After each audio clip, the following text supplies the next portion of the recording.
Welcome back into the Rounding Third podcast. I'm Nick. We have Harrison and Sean today on this Memorial Day. How are you guys doing tonight? What's up, boys? How we doing? Awesome. How we doing? Good. Doing all right. Got a lot of things to cover here. We'll jump right into it, but make sure first that you follow and like us on Facebook. You can also follow us on Instagram. You can subscribe on YouTube. You can also listen on Spotify and Apple Podcasts or wherever you get your podcasts. And we just hit the TikTok this weekend, boys. So we're now on TikTok. We're everywhere. TikTok. We are on everything. So follow us, join the conversation. You know, the trivia we put out. We love all the interactions. So keep it up. All right. Leading off, tough news yesterday. Ronald Acuna Jr., torn ACL, out for the season. So following, your 40-70 year, we kind of had a slow start. We have a non-contact injury between second and third base yesterday. Obviously didn't look good. Usually those non-contact injuries, your mind goes straight to, like blown ACL, Achilles, something like that. And sure enough, torn ACL. Is Ronald Acuna Jr., I know we talked about it a few weeks ago, is he starting to creep into the what-if category? No, not yet. Not yet? Not yet. This could be a blip. I mean, this is not. I mean, like Mike Trout's the guy you talk about because it's like season after season after season after season. Same with Byron Buxton, season after season after season. I mean, this guy's coming off a season last year where he was fully healthy and put up video game numbers. Yep. Like if he misses the rest of this year with a torn ACL, rehabs, comes back next year, misses half the season with a fractured collarbone, and then the season after that we have a wrist injury. Like, you know what I mean? Like if we get 3-4 seasons in a row where he's missing major time, then we start to have it. I don't think we're anywhere close to that yet. This is our second ACL tear, though. I know, but I still think it's too early for it. Okay, I still think it's too early for it. Yeah, I mean, I think Acuna is starting to approach that territory. To Sean's point, I don't think we're there yet, but I think you ask an interesting question, Nick, because Acuna's rookie season was 18, and he played 111 games. In 19, he played 156. In 20, he played 46 games, which was basically 2/3 of that shortened season. In 21, he only played 82 games. In 22, he played 119. Last year, he plays 159, lights the world on fire, and this year he's going to end up playing 49. So you've gotten 2 full seasons in 7 out of him. Otherwise, he misses about a third to a half of the season.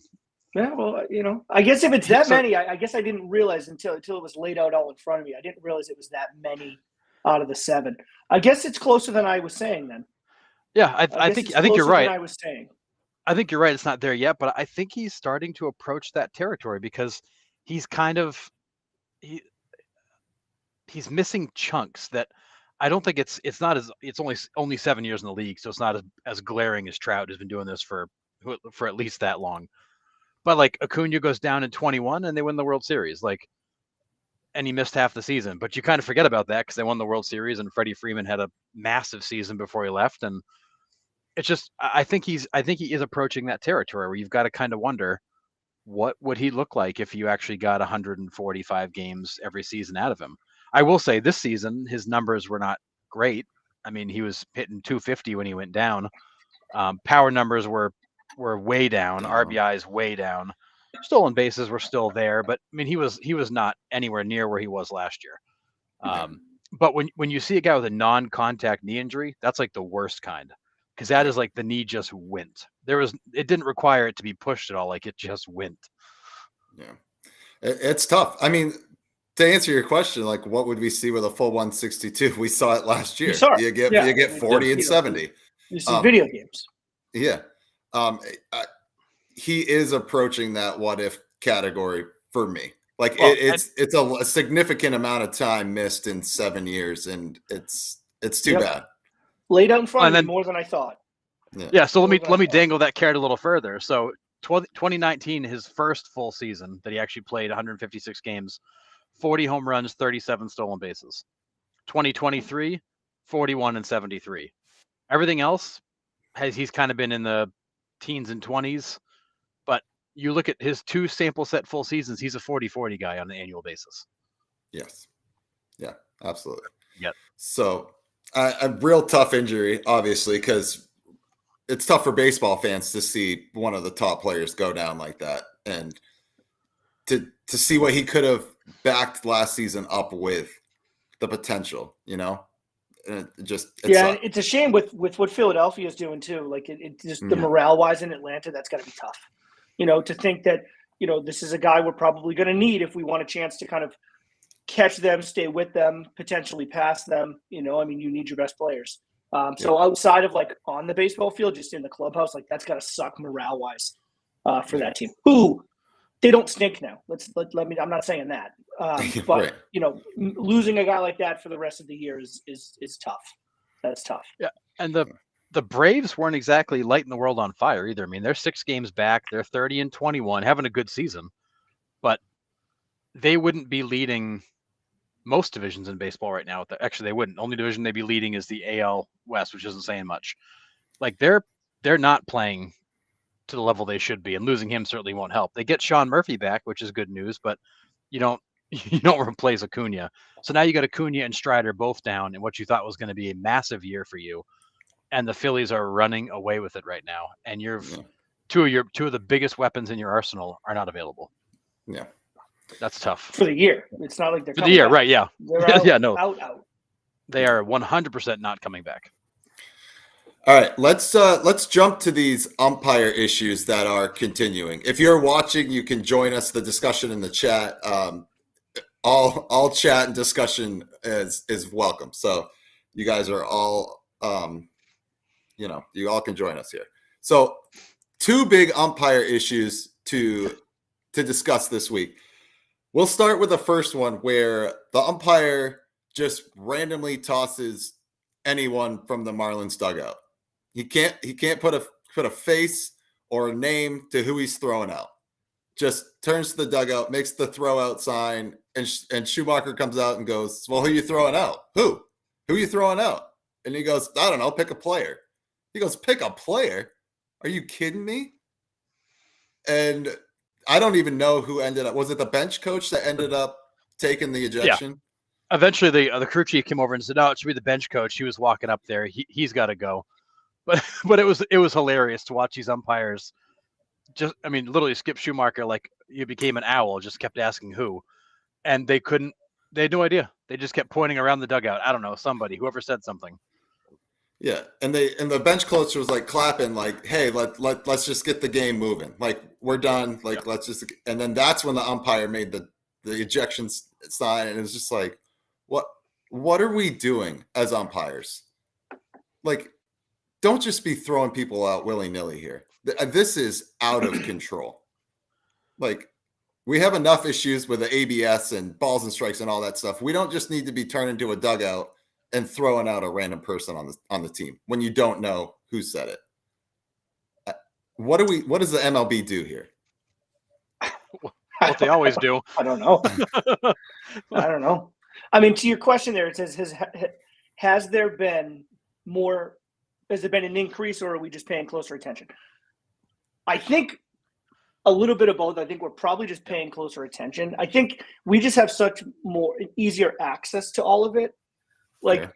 I'm sure we'll talk about the one in a second, that interference that ended the White Sox-Orioles game right in the bottom of the 9th.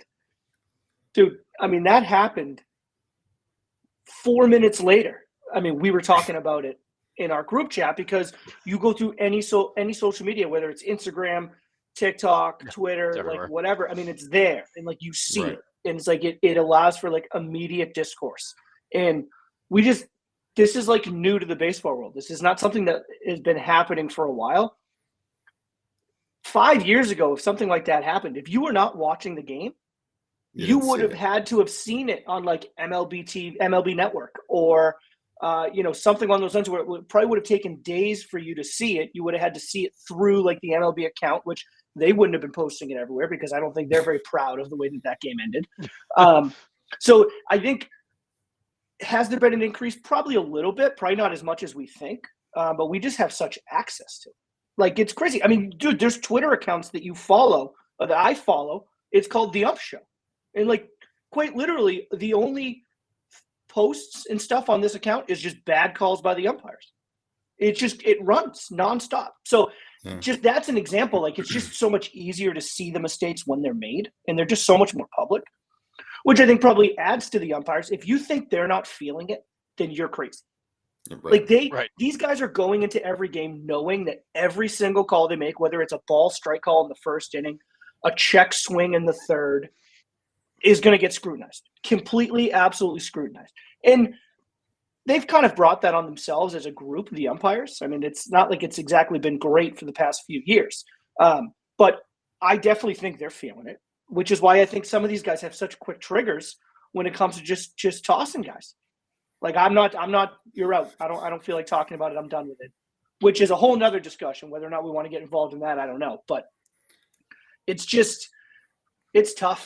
It's tough. I mean, even, I was at the Mets game on Saturday afternoon, and Buckner was behind the plate. And, oh, God. I don't think it was the worst, but I don't think it was the best. I mean, it was pretty lenient with that outside corner against right-handed batters. I mean, my goodness, JD Martinez struck out on a slider that came nowhere close. I mean, it never even came close to hugging the outside corner. And, he rings him up, and JD doesn't really do much, kind of gives his 2 cents, and then Mendoza comes out, he gives his 2 cents, and I'm sitting there going, one of these guys is about to get tossed. Yeah. I mean, just for simply stating their opinions, they're about to get tossed. They didn't. Yeah. But, anytime you have any sort of disagreement, and Bryce Harper in the first inning, was that on Friday? Yep. Was that Saturday too? It was beginning of the weekend, early. Friday or Saturday. Yep. First inning. Yeah. And he was upset on the strike 2 call.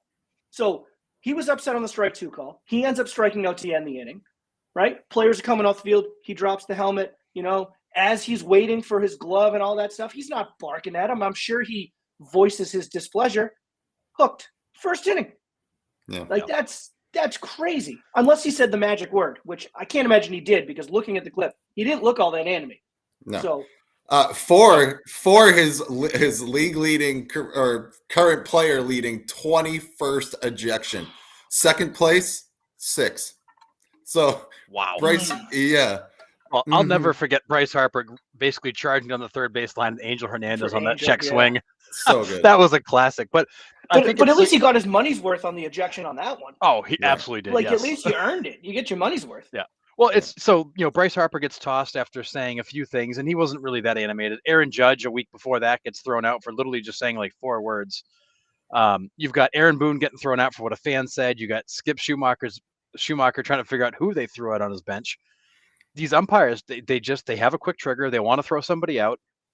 They want to show they're in control, and it's like completely out of hand with what they're doing. But to the original question of, are we seeing more bad calls? I think we are seeing some more bad calls, but I saw a clip the other day of Livan Hernandez pitching against the Braves, and he had 3 strikeouts in the first 2 innings on pitches that were like 5-6 inches off the plate, easily off the plate. Like, there's no K zone back in the 90s, but if there was, these would have been way off the plate.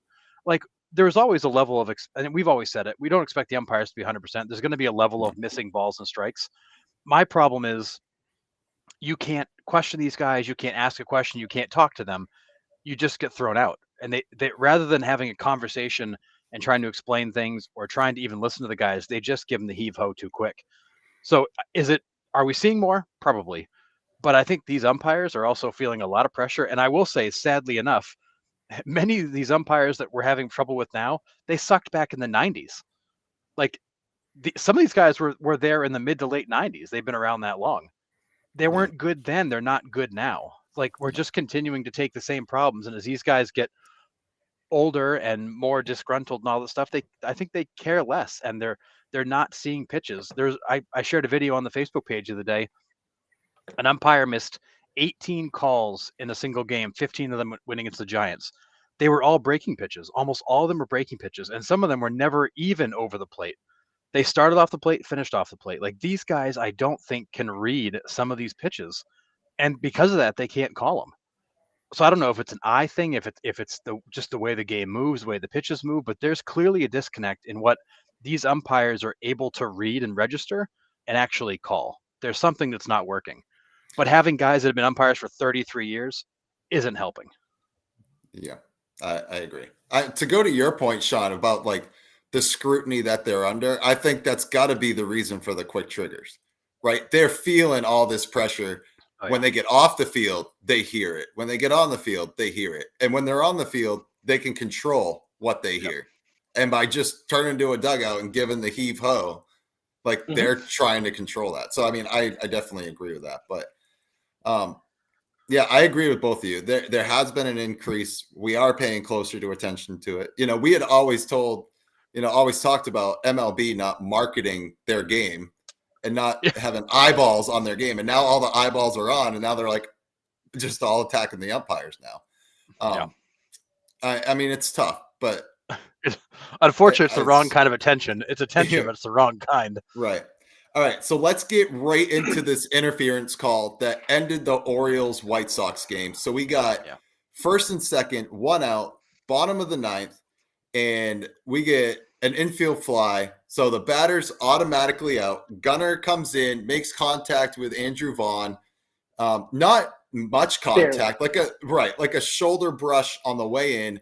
Gunnar gets in. He's camped underneath it for 4-5 seconds. I mean, camped. Makes the play. Second base umpire calls interference. Game over. Now, I got nothing on this one. I mean, Major League Baseball came out the next day and said it shouldn't have been called. So, like, the league came out and was like, yeah, that shouldn't have been called. Like, for me, it was odd that you're going to end a game like that. Like, I don't even think Gunnar knew that it was being called when he caught it, because he caught it, right? And he's looking to get it to the pitcher because obviously the batter's out, but it's a live ball in a sense, right? Like, runners can advance if they choose to. So it's like, you know, it's a live ball in that particular sense. He catches it. He's looking to give it to the pitcher. And then he starts looking around being like, wait, what? As he's tracking the pop-up and he brushes shoulders with Vaughn, he's not calling for it. No. Like, he's not looking around being like, oh, I got touched. That should be interference. I don't even think he knows that he got touched. Like, it was it was crazy. I don't know, man. Like, I'm not going to pretend to be some sort of like legal aficionado with the rule book. Like, I'm sure that it says in the rule book that it is the runner's responsibility to get out of the way of the fielder trying to make a play on the ball and all that stuff. I get it. But like, Vaughn was looking at the ball and he's simply just trying to step his way back to the bag. Gunner's looking at the ball and he even senses Vaughn a little bit because kind of he goes around him. Yeah. And maybe that doesn't matter, the fact that he goes around and the fact that he can't make a point A to point B. I don't know. That's no way to end the game. No. It's just not a way to end the game. It had no impact on the play whatsoever. Now, if he bumped him and he couldn't get there and that ball hits the ground and takes a crazy kick, you know, like whatever, and because like totally get it. The fielder should have had an opportunity. He didn't. That's interference. Like, this had no impact whatsoever. No. And the fact that the umpires didn't get together and talk it out. Like, they're just like, yeah, we're going home. That's the game. That, like, you got to get that right at that stage in the game. You got the tying run coming up in the batter's box, or the go-ahead run. Right. You had the winning run. Yeah, right. The tying runs on first base, and you just end the game like that. It's tough, man. And like you said, like, I'm not an umpire expert, but that one, I mean, I couldn't have called interference there to end the game there. Like, well, there was nothing there. Yeah, I just think sometimes you just got to let logic kind of take over, you know? Whoa. Easy now. I'm just saying that. I don't think, like, if you're interpreting like, there are rules that are difficult to interpret, which is why you have kind of like complicatedly written rules in the rule book. And these umpires, you know, get paid a lot of money in whatever sport. The officials, you know, get paid well and they're expected to be experts on the rule book. But I think sometimes you just have to let logic take over, you know, and I think everybody that was in that stadium, players included, everybody watching on TV, like, I don't think there was really one person other than the second base umpire that called it. I don't think one person was looking at that being like, did he get in his way? That might be interference on the runner. Like, I don't think a single person said that in that stadium except for the umpire. I don't think Orioles players, Orioles coaches, like The other truly umpires. don't. And that's crazy. Yeah. Yeah. Like, I just think like that's just not logical. I agree. No. And so I put a link in the chat to the ESPN story that kind of covers it and shows a clip of it. But the way I heard it explained is that it's the base runner's job to move out of the way for the runner to play the ball, which The fielder. for the fielder to move out to be able to play the ball. So the runner's got to be able to clear and leave in space. The problem is you've got a pop fly, so you've got Vaughn turns to see it, and he's actually working his way back to second base, which he's allowed to do. Gunnar Henderson is shifted, playing almost behind second base, and then comes in to make the catch, and they cross paths, and he goes and makes the catch. But in theory, the runner is attempting to return to the base, not attempting to get in the way. Henderson was not impacted in a way where he couldn't make the catch. To your point, Sean, an umpire should see that and say, well, really no harm, no foul. The runner's doing what he's supposed to do. He can't account for exactly where the guy is playing at every point, at every minute, what line he's going to take at the ball. But the runner did what he had to do. The fielder did what he had to do. It was an infield fly, so the catch doesn't even matter. Like everything here's fine. Like there's no reason to make a call in a situation that doesn't necessarily justify that call. If the game is going to be influenced because you don't make the call, then I can understand it. But the outcome wasn't changed by not making the call or by not making a call because the ball was caught anyways. The play finished the way it should have. So we're creating something we don't need to in that case. Yeah, and it would have been entirely different too if Vaughn starts taking an ass backwards route back to second base and gets in the way. Fine. Like, what are you doing? Sure. What are you doing 6 feet behind the bag? That I get. Or like, what are you doing on the infield grass going back to second base? But he wasn't. He was 3-4 steps away from the base. The ball gets up in the air. You watch it. The first thing he does is look up where the ball is, and he starts to make his way back to the base. And let's just put it this way. If that interference call wasn't made and everything else plays out the way that it was, not a single player, coach, front office person in Baltimore would have gone to the league after the game being like, hey, that should have been interference. Let's take another look at that. Why didn't they call that? Not a single person would have done that. No. So to me, like, that's where it's like, and I'm sure people are going to come at me being like, well, the rules are the rules, and fans don't call. And I get that fans don't call the plays. Like, I get that, but I'm saying, like, when 99.9% of people are using their brains and being like, that's not an interference call, then it's likely not an interference call. Right, and like you said, if the ball drops in the infield after a brush or contact is made, then it's different. Sure. Right. Sure. Even on an infield fly, if that ball falls, gunner can't get to it, and you've made contact with a runner, then it's interference. We were camped underneath this thing for 4 or 5 seconds. We had plenty of time to make the catch. It's just not interference in my eyes. It's just crazy. No, it's the umpires injecting themselves into a situation and creating a situation they didn't need to. And for the league to actually come out and say that shouldn't be called, that's like a massive step for the league. They never do that. They never make a statement about a call like that, which just tells you how bad it was.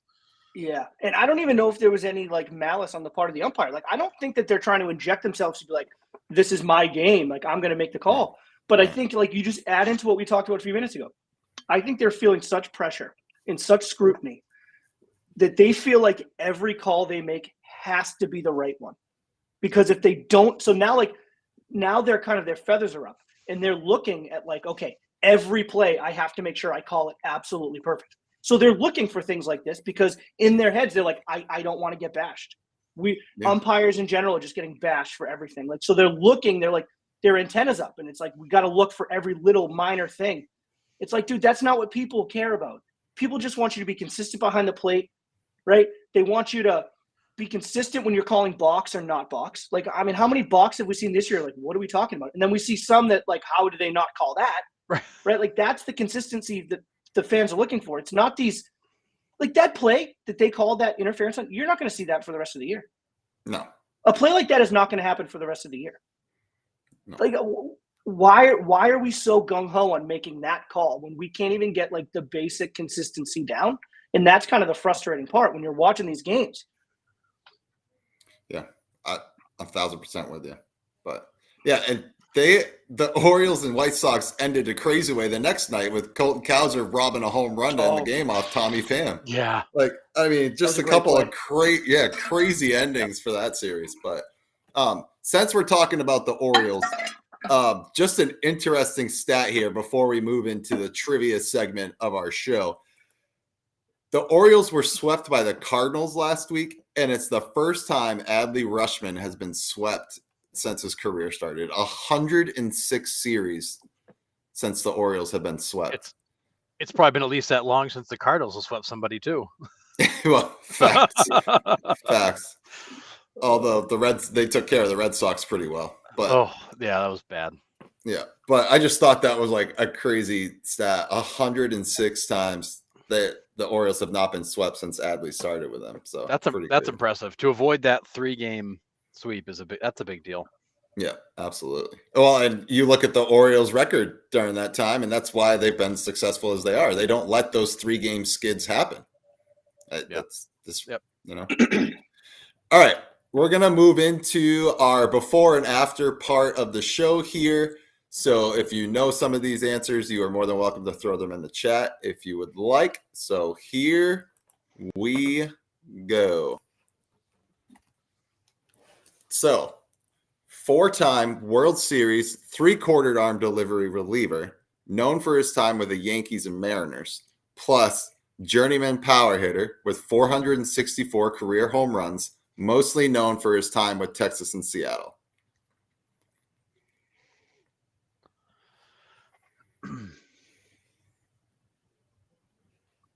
Four-time World Series. Journeyman power hitter.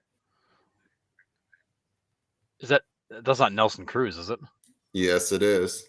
Okay. Oh, so is this the pitcher? I can picture him too. It's not Joe Nelson. What's his first name? It is a J.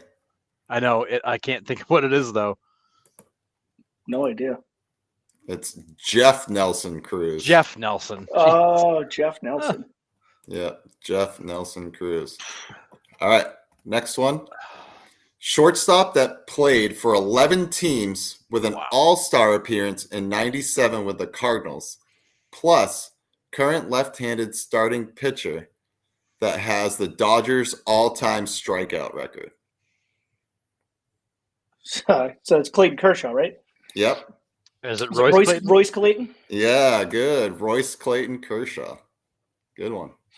Nice. 11 teams? Holy cow. Yeah, it was nuts. I couldn't believe it. All right. Current Yankees starting pitcher who is 5-1 at the time that I did this. 5-1 with a 2.39 ERA, plus Hall of Fame first baseman and outfielder for the Brooklyn Dodgers, who played from 43 to 63.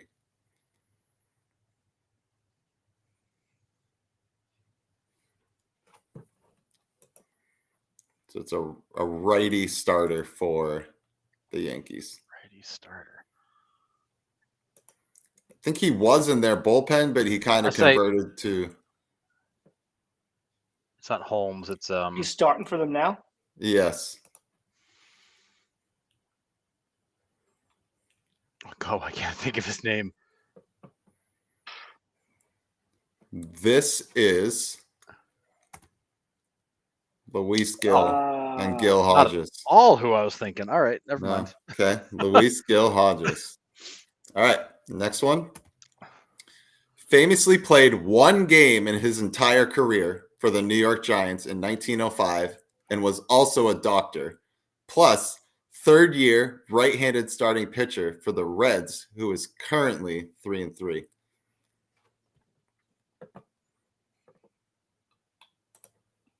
This guy's also a main character in a baseball movie. The Field of Dreams there, yeah. Oh, yeah. Oh, my God, what's his name? It's the kid, right? Yeah.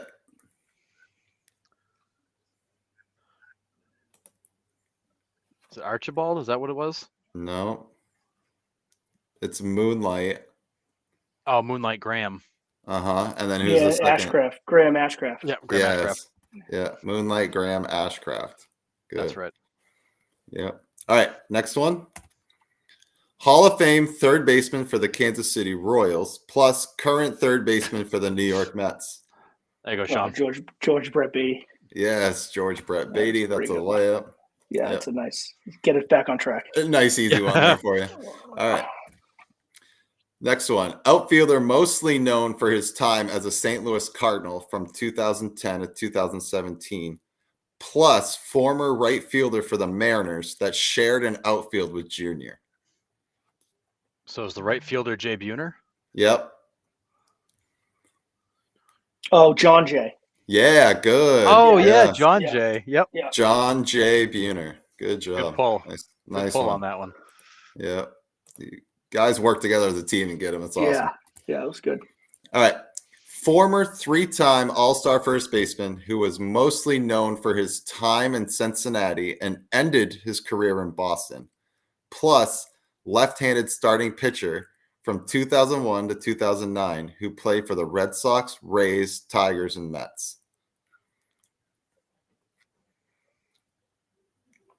So this was the guy probably is it Sean Casey Fossum? It is Sean Casey Oh, Fossum. wow. Yep. Nice job. Sean Casey Fossum. Good one. I forgot about Sean Casey in Boston. Yeah, like very little time there. Yeah, I got to tell you, short. I had Sean Casey. Casey Fossum, I don't think I would have come up with if you gave me another 10 minutes. Yep. All right, here we go. Announcer whose father was a longtime announcer for the Cardinals, plus manager for the Mets that got let go after the 2023 season. Joe Buck Showalter. Yes. And that's one of my favorite pictures of Joe Buck. So that's a classic picture. Oh, it's my best. It's his best look. I love Joe Buck. I don't understand it. We'll talk about him in a little bit, but yeah. You don't like Joe Buck? I do not. I can't stand the man. I can't stand the Really? man. Yeah, he's my least favorite. I can't. Interesting. Okay. Yeah. I don't know what it is. I can't listen. All right. Next one. Former outfielder that was a part of two separate 4 consecutive home runs by a team, Dodgers and Red Sox, plus son of should be Hall of Famer and D-backs prospect.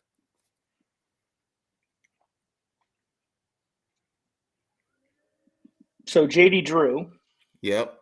And then son of should be. Oh, is it Drew Jones? So Drew. Yes. Yeah, Drew Jones. Yeah. Yeah. JD Drew Jones. They just put the Drew there because people will get upset that it's not spelled the same way. So right. You're welcome.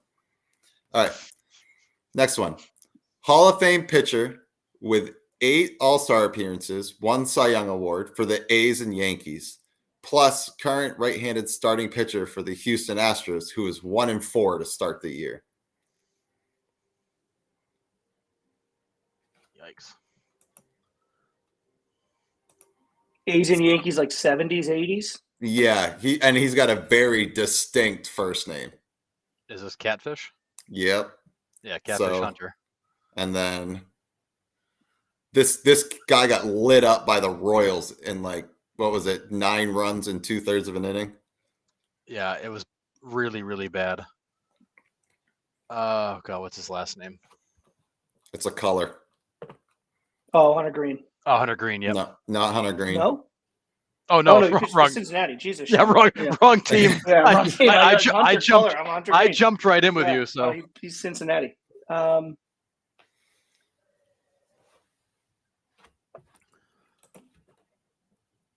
mean, just pick a color at black, this point. No, brown. Hunter Brown. Yellow. Yeah, Catfish Hunter Yellow. Yeah, Hunter Brown. Hunter, I honestly, I remembered watching him get lit up. I could not think of his last name to save my life. I couldn't get Hunter Green out of my head. Yeah. I know. As soon as you said it, I was with you, and then that was it. Yeah. All right. Outfielder that was in Cincinnati for the first 9 years of his career, 3-time All-Star, plus Hall of Fame pitcher for the Cubs, Cardinals, and Braves, was 6 All-Stars and a Cy Young.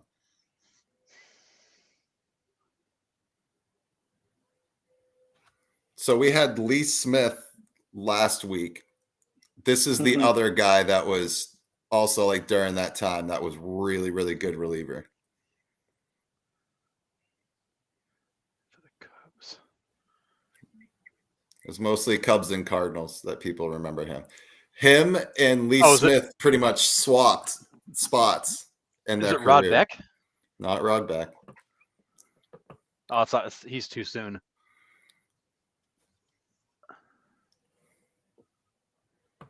Rod Beck was in San Fran for a while too. He Yeah. was, yeah. Been a long time on the West Coast. San Diego. Yeah. I don't know. This is Oh, Jay Bruce Suter. Jay Bruce. Yeah. Yeah. Oh, Huh. Jay Bruce. If you put the clue in there that he was a circus in the outfield, I would be like, oh, Jay Bruce. oh my goodness. That dude was, you put a tent over him every time he was in the outfield. It was a circus. No. So bad. It was so bad. Oh, man. All right. Next one. Current switch hitting catcher for the Giants that debuted in 2023, plus current pitcher for the Twins that debuted in 2021, who is 4-2 to start the year.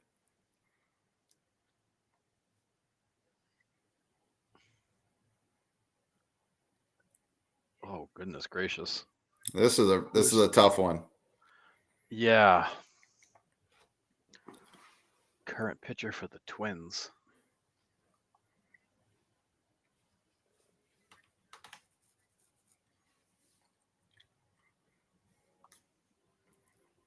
That debuted in 2021. Yeah, I got nothing.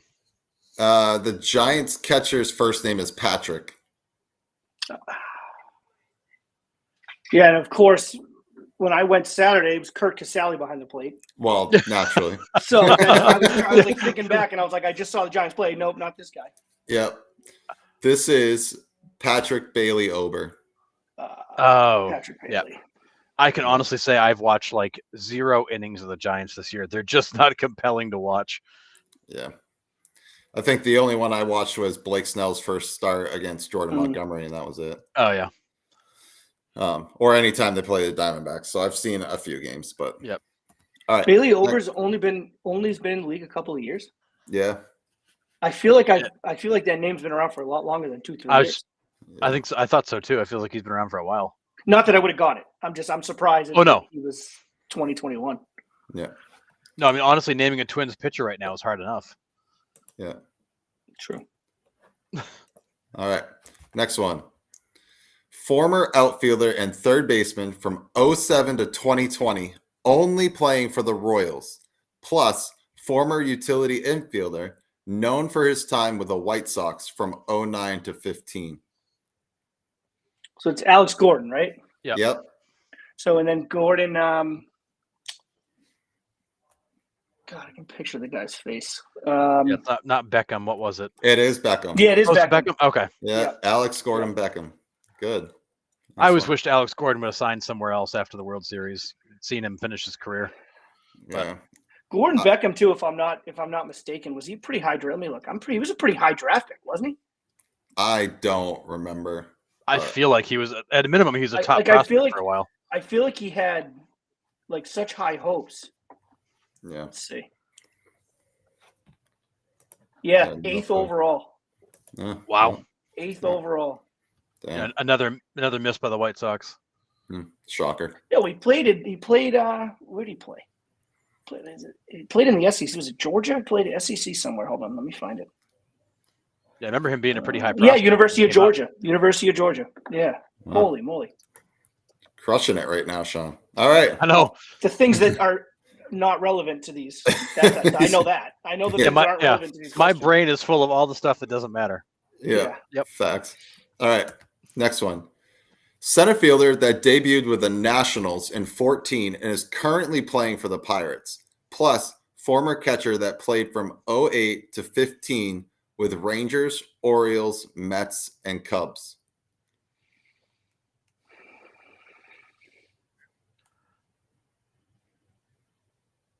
Currently playing for the Pirates. Yes. And in his name, Michael Taylor. Yeah. Michael Oh, Taylor good Teagarden. call. Taylor Teagarden. Yes. Good. Nice job. Michael A. Taylor Teagarden. Don't forget that A. Yeah. Michael I'll never A. forget Taylor Teagarden. Taylor Teagarden and Jared Saltamaki came up at the same time, and neither one of them ended up being the player they thought they were going to be. They were like, we've got these 2 stud catchers, we got catchers forever, and then neither one of them ended up panning out. Yeah. All right, next one. Current pitcher traded from the Mariners to the Giants, even though he was on the IL. Plus, third and first baseman who won World Series MVP in 1986 for the Mets. Oh, Robbie, is it Ray Knight? Yes, Robbie Ray Knight. Ray Knight, yep. Good. Nice one. Okay. Hang What with is me Robbie, on this. Robbie Ray's due back soon, isn't he? I think July. I Yeah. think July is the timetable. All right. This is the last one I got. It's a little long-winded, so stay with me because, like I said, guys with no accolades, it's tough to describe them. So here we go. Okay.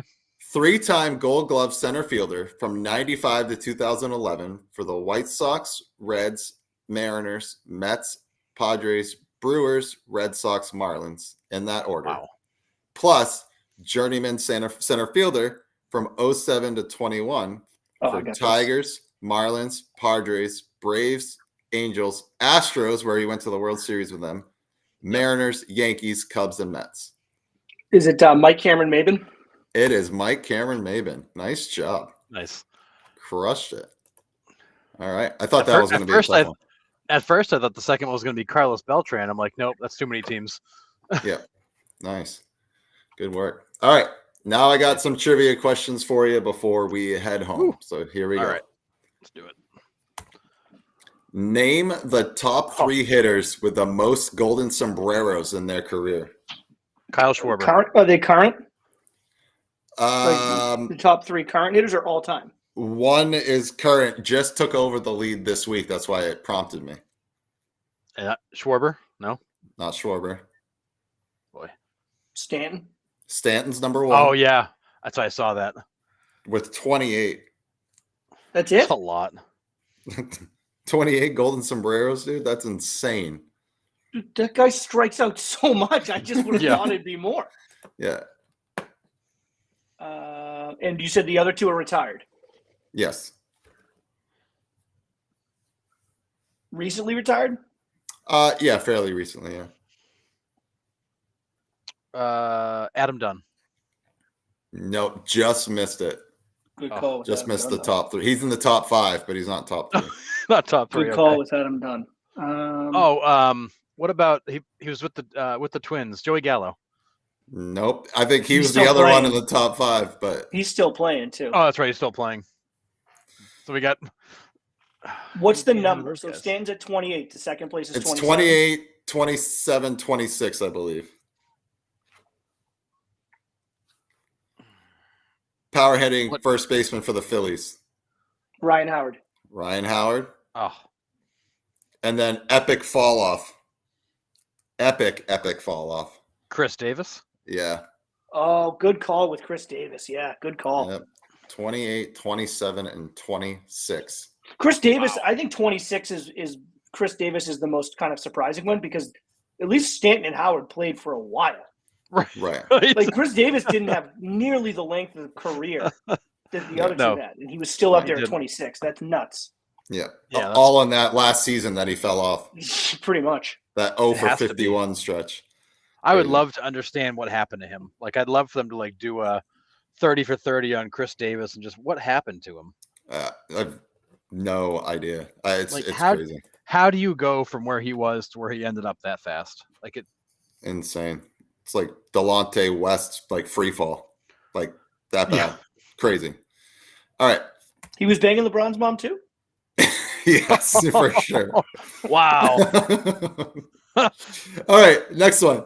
Who is the only Hall of Fame pitcher to never give up a grand slam and or back-to-back home runs?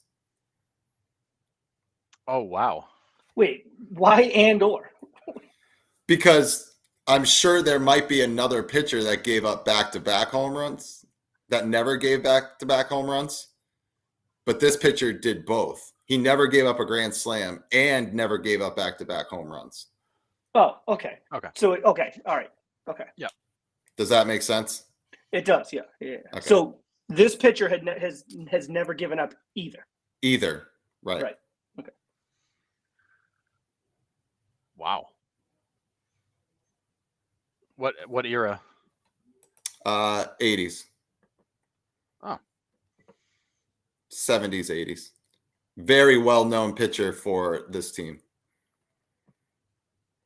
Probably their best pitcher in their franchise history. Carlton? No, it's too soon. No, you're on the right coast. And in the right Maddox? area. No, Maddox? not Maddox.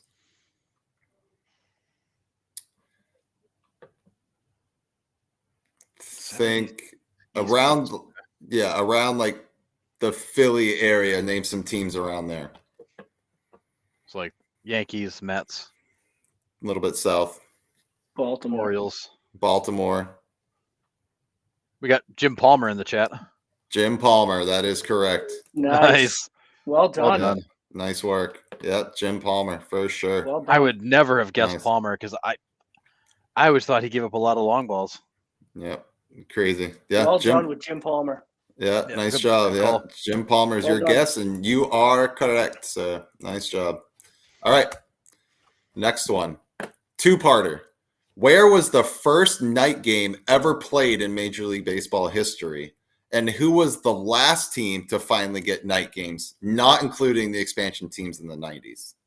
Weren't the Well, Cubs so the the Cubs last? have to be the last. The Cubs were have the to- last. Cubs were the last ones. 1988. And were the where was Tigers the the first? night game? Tigers weren't the first.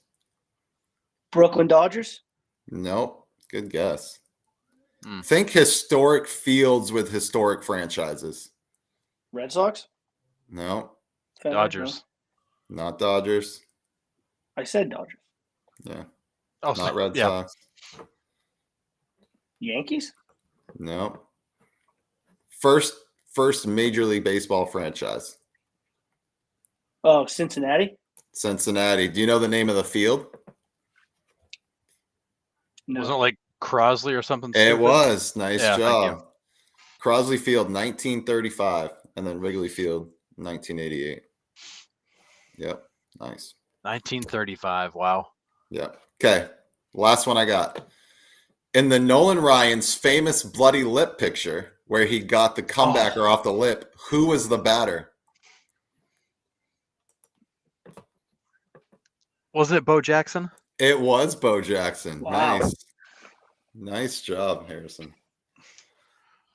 Yep. Nice And it- work. Well done. Freaking wild. Bled Yeah. bled like he'd been shot on what was really like a two hopper, not a big deal. That just took a bad hop on him. Yeah, absolutely. So, all right. Thanks for chiming in there and helping them out, guys. That means Yeah, it's Palmer awesome. was a good one. I think Yeah. I believe I would have got there eventually, but Yeah. definitely not top of my list. That's a good guess. Jim Palmer's good. Yeah, that's a good one. All right, we're gonna cover some other things from around the league to end the show here. Barry Bonds being elected into the Pirates Hall of Fame. How do we feel about that, fellas? Sweet little consolation prize. I say he's in a Hall of Fame somewhere. I mean, The Giants retired his number, right? I'm pretty sure they have, right? I don't know. honestly don't know. I didn't think so, but maybe they have. Because I thought you can't. Yeah, they did. Pre-game ceremony on August 11th, 2018. Yeah. Okay, so it's retire his 21. number. All right. Yeah. Yeah. Kind of funny. I mean, Kind of funny that you can retire his number and put him in a team Hall of Fame, but he won't get into the Major League Baseball Hall of Fame. yeah. Well, he's in 2 team Hall of Fames now, so Yep. That's. I mean, good. I mean, It's dumb. It's just we can get it's into dumb. the Let him in. Hall of Fame debate Yeah. at some point. Just- We'll save it for the summer. We because do it every year. We do it. Just We let do him it every in. year. Yeah. I mean, You and brought up Barry Bonds, though. I saw this stat. I was scrolling through Twitter the other day, and you could strip Barry Bonds of every stat for all 7 of his MVP seasons. So if his MVP seasons never existed, his career would still have 440 home runs and 359 stolen bases. crazy. Yeah. So those are the numbers he accumulated outside of his 7 MVP seasons. Yeah, so if you take a third of his career away, he's still Hall of Fame worthy. He's still Hall of Fame. A third of the best years of his career. Right. Like that, like not even like just like a third, like the third of the best years of his career. No, if you're going to put Bud Selig in, who presided over all this nonsense, the players have to go too. I 1,000% agree with you. I don't understand that. It's crazy. But good for the Pirates for just saying, forget it. We're going to honor him anyways. Yeah, absolutely. All right. It was announced this week that WBC is back in 2026. The 4 host cities are San Juan, Tokyo, Houston, and then Miami. So Miami's back as a site. Miami will always have it. Yeah. As they should. Yeah. What was it was Arizona, right? Last year? Arizona. Last go around, not last year, but Arizona. Oh, right. Yeah. I'm excited. 2026. So it's still a little bit, a little ways away, but the WBC was such a big hit and it turned the game on its head to that time. It was awesome. Yeah, I hope there's no letdown. I still think you're going to get good baseball. I just, I'd like to see the same level of kind of, what's the word I'm looking for? Participation, I guess. It's always going to be tough, man. I mean, you're playing this tournament in March. It's always going to be challenging to get the best pitchers to agree to go.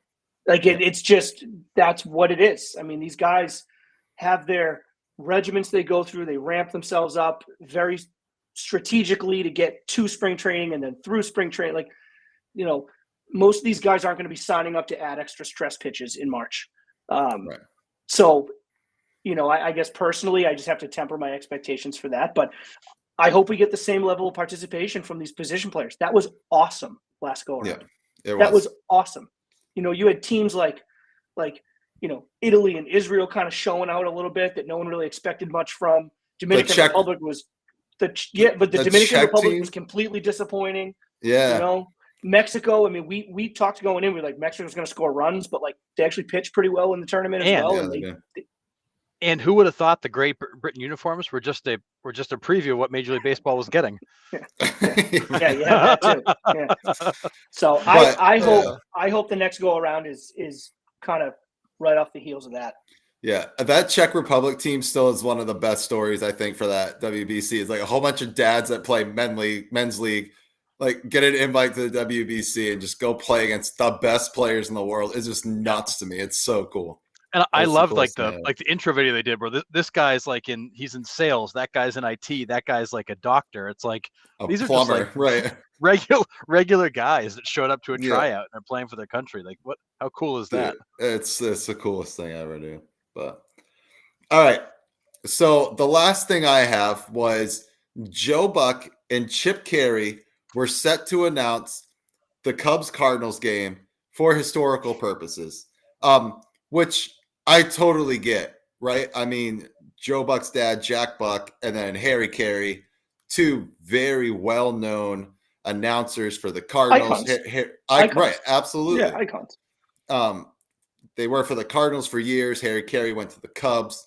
So it was, for that aspect, it was really cool to see Joe Buck and Chip Carey in there, talking about not even their careers, talking about how it was growing up with them and what it meant to them to follow in their footsteps and stuff like that.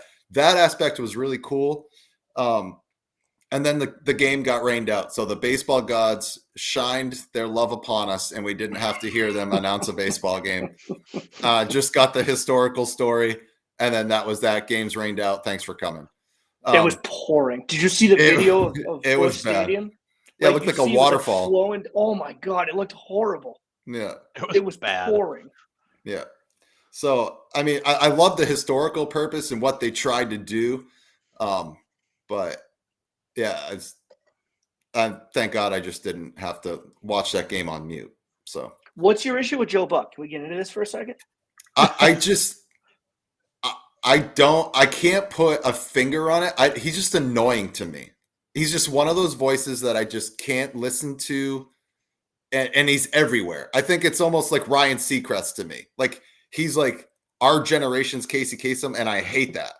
I can't listen to the guy. He's everywhere. He's on football. He's on baseball. Like, dude, pick one, stay with it. Like, and that's that. Like, I can't have him announce my World Series and then turn the next day and he's announcing football.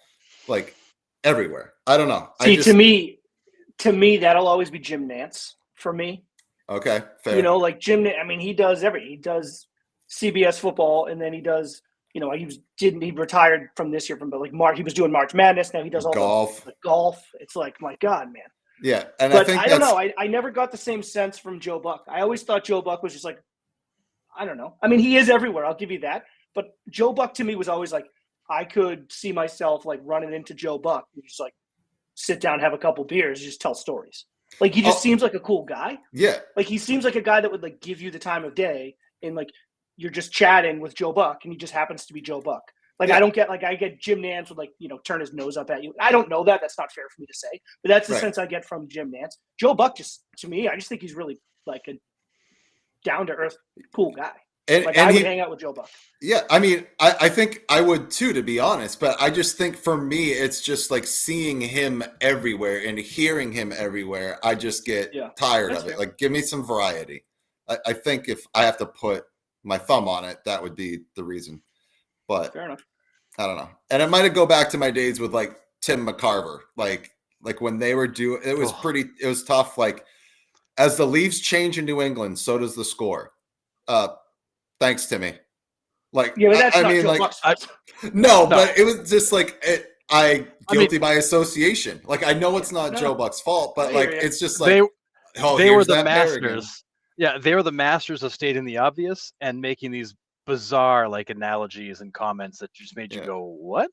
Yeah, but they are the voices of like so many massively huge moments too. That it's like brutal. Yeah, the one they kept we're getting playing down the rabbit hole, but the one they kept playing that night was obviously like David Freeze's like game tying triple and then the walk off, and he says, "We'll see you tomorrow night," which was a famous tagline by his dad. That was an ode to his dad, and it's awesome. It's awesome. Yeah. But yeah, I just they call it a curveball because you see it curves. It's like, like. Well, to me, dude, I'll never. To me, when it comes like the baseball guy, like the baseball announcer, they would just state the obvious for 4 innings, and it was Joe Morgan. Like Joe Morgan would like, Joe, get off. I remember one time it was Sox Yankees Sunday Night Baseball on ESPN. Schilling was on the mound, and for like 3 straight innings, Joe Morgan wouldn't get off how Curt Schilling held the splitter. And like every time he would like come to the set, the camera would like zoom in, and I'm like, this is just too much. It's the 5th inning. Like, we just got to move on from this. Like, get off of this. Yeah. Like, that was brutal. Yeah. Joe. So I look Joe at Morgan, Joe Buck and I compare him to that. And it's like, I don't think Joe Buck's bad at all. Yeah, like, Joe Morgan on one side of the night would give you so much like great insight, and then another side of the night he get hung up on some stupid thing for the whole game, and he'd talk about he would talk about the wind was blowing out and how it's affecting the flight of the balls, and then it was what pitch this guy threw, or it's like, oh my goodness, he would just get like hung up on something, and he couldn't move on. Yeah. So yeah. But anyways, to bring it back, I thought the historical thing that the Cardinals were trying to do was pretty cool. But just didn't pan out. So it is what it is. But that is all I had for tonight. Do you guys have anything to add? No, the only thing I had. Oh, I do. Yeah, I'm sure he does. I do. The only thing I had, so I know we put a couple of the videos up from Saturday when I was at the Mets game. And I texted you guys after the game, and I was like, that was just the most Mets loss of all time, right? Like, it was just so incredible Mets. Sevy was dealing, and I had texted Nick on the side before the game, and I was like, I'm feeling a Severino no-hit. And he dealt through 4 innings. He 12 up, 12 down through 4, and he got through 4 innings in like 31 pitches. Like, he was just pounding the strike zone, swings and misses, called strikes, like just pounding the zone. Then he walks a guy in the 5th, scattered a couple of hits. I think he ended up giving up 1, so they went into the 9th 2-1. Of course, Diaz blew the save, so then it's 2-2. And then Reed Foley comes in and gives up 5 in the top of the 10th. And it was just like, that was just the most Mets game of all time. It was the most Mets game of all time. And because of the way Sevy was dealing, like you didn't really realize it. But boy, Jordan Hicks was almost as lights out for San Francisco. He was electric. It was, and he had everything working. The sinker, he was inside, outside. The sweeper, he was dotting. Like for the most part of the game, it was a fun pitcher to watch. Like both those guys were looking pretty good. Jordan Hicks had a pretty good start to the season, so he's converted from reliever to starter pretty well. Right. Yeah, he's done a nice job. Yeah. All right, go ahead, Harrison. What do you got, Harrison? We have breaking news as of 10 minutes ago. Major League Baseball and Angel Hernandez have reached an agreement to allow him to retire from baseball, effective immediately. No way. So Bob Nightingale from USA Today was the first to report 10 minutes ago that Angel Hernandez has not umpired since May 9th. He left the crew and went home, told MLB he was done, find him a way out. They've reached a financial settlement, and he will now officially retire from baseball. Thank goodness. Heck yeah. Yeah. I'm going to put a link. I'll put a link in the chat to the article that just broke literally as we were talking. Fitting that it happens while we're live. That's I know. Fitting. But yeah. So Angel Hernandez done after 33 years. Smell ya. Yeah. Thank goodness. So now that comment on Instagram makes sense now.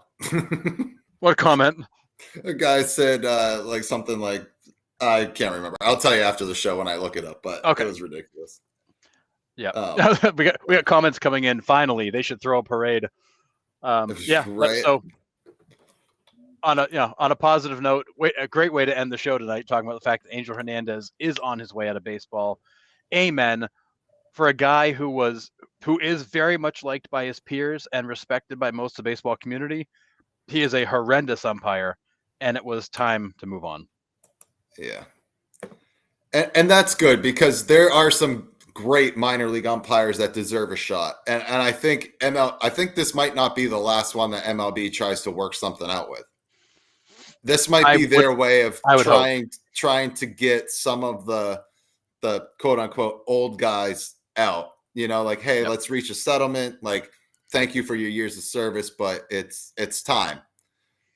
Just to get some young blood in there. So that's incredible. So that is the end of Angel Hernandez. He hasn't umpired a game in 2 weeks, and now we know why. Actually, a little more than 2 weeks, and now we know why.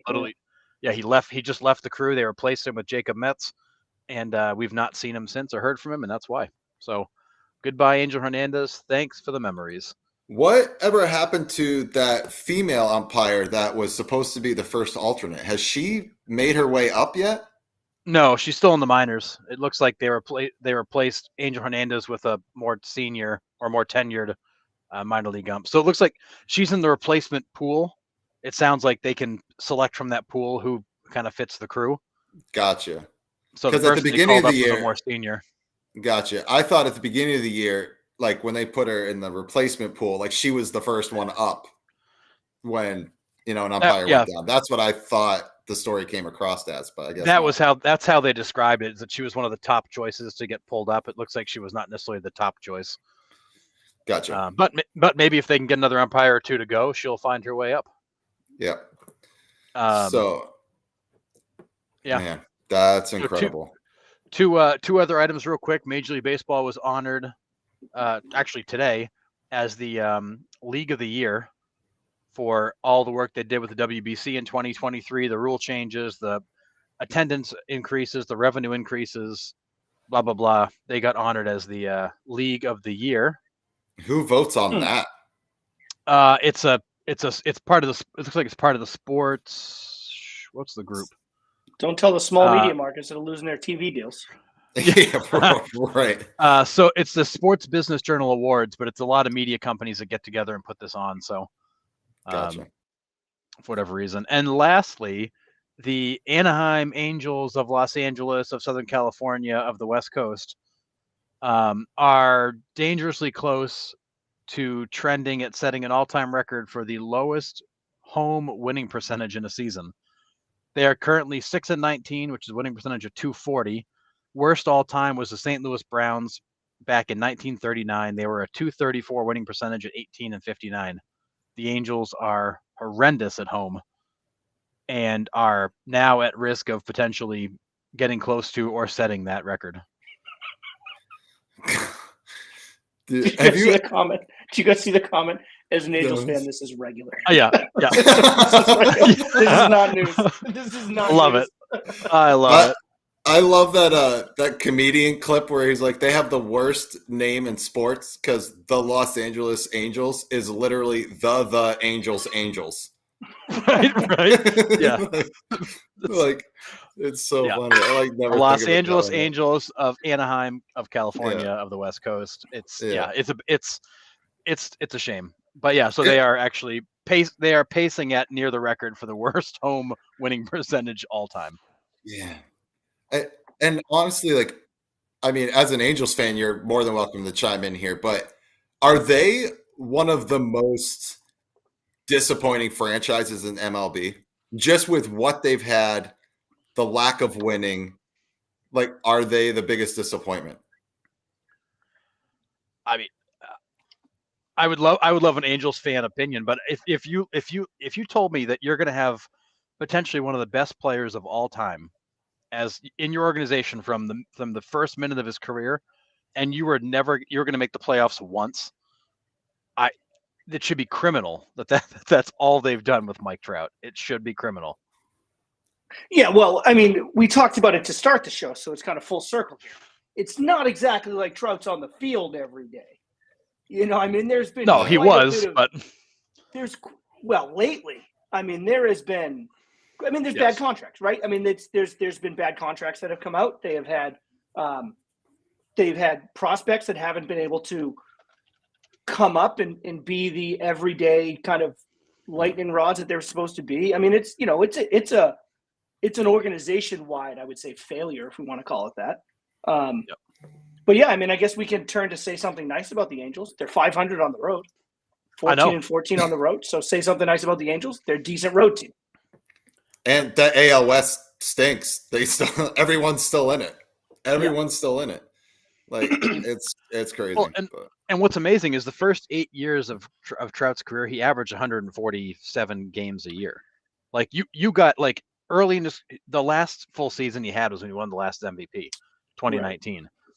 Like, and you've had nothing but injuries since, but like you had 8 years of Trout. Right. You had 8 years of Trout consistently light. He was rookie of the year, second for MVP, won the MVP, second for MVP, won the MVP, fourth for MVP, second for MVP, won the MVP.